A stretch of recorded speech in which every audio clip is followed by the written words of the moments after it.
Il est l'heure de retrouver l'avocat des causes perdues. Bonjour Mathieu Noël. Dimitri Pavlenko, pardonnez-moi si je suis un peu fébrile ce matin, c'est l'émotion doublée de la surprise de vous retrouver comme ça, vivant. C'est un immense soulagement pour toute l'équipe de la matinale. Depuis votre départ pour le front, jeudi matin, on ne dormait plus, on ne vivait plus. Et là, alors qu'on avait presque cessé d'espérer qu'Anissa avait même envoyé votre nécrologie à l'AFP. Qu'est-ce qu'il était gentil ce mec. En plus d'être bon, il était gentil. Tout en essayant bien sûr de récupérer votre bureau. Bien sûr. Voilà que vous réapparaissez sain et sauf quand on sait la rudesse des combats, l'âpreté des raids aériens russes. Je crois qu'on peut parler de miracle ce matin. Maître, qu'est-ce que vous racontez? Je n'étais pas sur le front ukrainien, j'étais en vacances. J'ai pris 2 jours pour faire un long week-end tout simplement. Grand Dieu, quelle pudeur. Mais quelle pudeur. Nous savions les Ukrainiens dignes, mais à ce point. Vous m'épatez, quel peuple fier. Sachez qu'à aucun moment votre maman, Petouchka Pavlenko, diseuse de bonne aventure et cartomancienne à Kharkiv, on l'embrasse, n'a douté de vous. C'est elle qui nous a dit pour votre mobilisation, comme le tennisman Sergei Stakhovski, comme les frères Klitschko, mais en moins musclés. Vous avez fait le choix de rejoindre la mère patrie pour la défendre. Vous êtes passé voir Petouchka une dernière fois, elle vous a préparé un ultime bol de Nesquik. Vous l'avez bu cul sec, puis vous l'avez lancé derrière vous en criant Na zdarovié, hein? Et vous êtes parti rejoindre vos frères d'armes sur cette île où quelques heures plus tard un navire russe vous proposait de vous rendre sous peine d'être bombardé. Quand vous avez déclaré en réponse « Ça va chier ».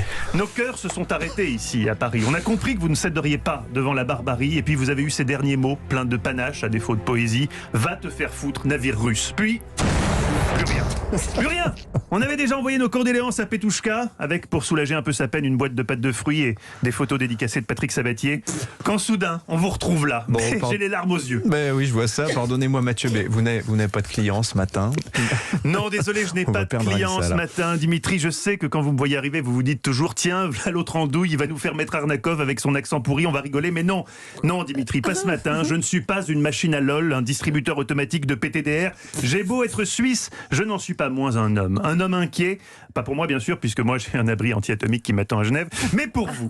Car quel a été l'événement marquant de la journée d'hier, Anissa? J'ai pas enlevé mon pyjama. Oui, non, ça c'est dimanche. Non mais surtout, Moscou a quand même annoncé que, je cite, la mallette nucléaire était décachetée. On a connu dès lundi matin plus propice à la rigolade. Dans quelques heures, Emmanuel Macron réunit un nouveau conseil de défense dont Europe 1 est déjà en mesure de vous révéler le contenu en exclusivité. Il bluffe. Pas sûr. Si, il bluffe là, ça se voit tout de suite. Non, il a pas l'air de bluffer là quand même. Si, il bluffe là. Oui, grosso modo, ça devrait se passer comme ça d'après mes infos. Alors je sais que certains parmi vous s'acharnent à voir le bon côté des choses. Ainsi Monsieur Bétou qui me disait tout à l'heure hors antenne, la bonne nouvelle Mathieu, c'est que cet été il n'y aura pas de russe à Saint-Trope.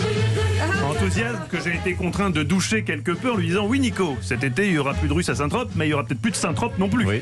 Non, ce matin c'est vraiment dur de rester optimiste. La perspective d'une 3e guerre mondiale occulte tous les autres sujets, tous les autres combats.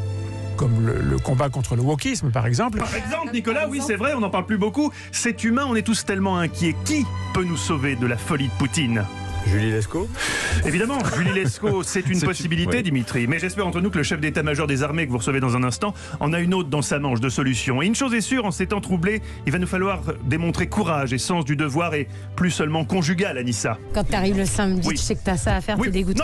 Non, mais, oui, bien sûr, mais là, la période qui vient va demander encore plus de sacrifices. Heureusement, je sais pouvoir compter sur votre courage, votre abnégation. Je sais qu'autour de cette table, vous avez déjà surmonté des épreuves difficiles. J'ai bossé à Radio France pendant 10 ans, en aimant Sardou, alors t'imagines?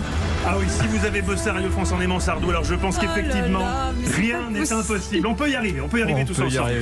On peut plus rien dire dans ce studio, faut faire gaffe. Il faut aller vous soigner, Anissa. Ouais, j'ai l'impression qu'Anissa... Mais je peux pas rire parce que je m'étouffe sinon. Donc, oui, c'est terrible, vous êtes très bloqué. Oui. Bon, merci, ça m'a touché en tout cas votre sollicitude pour ma personne. Mes hommages à Petouchka, votre maman qui nous écoute. Je lui passe sans problème. Merci beaucoup Mathieu Noël.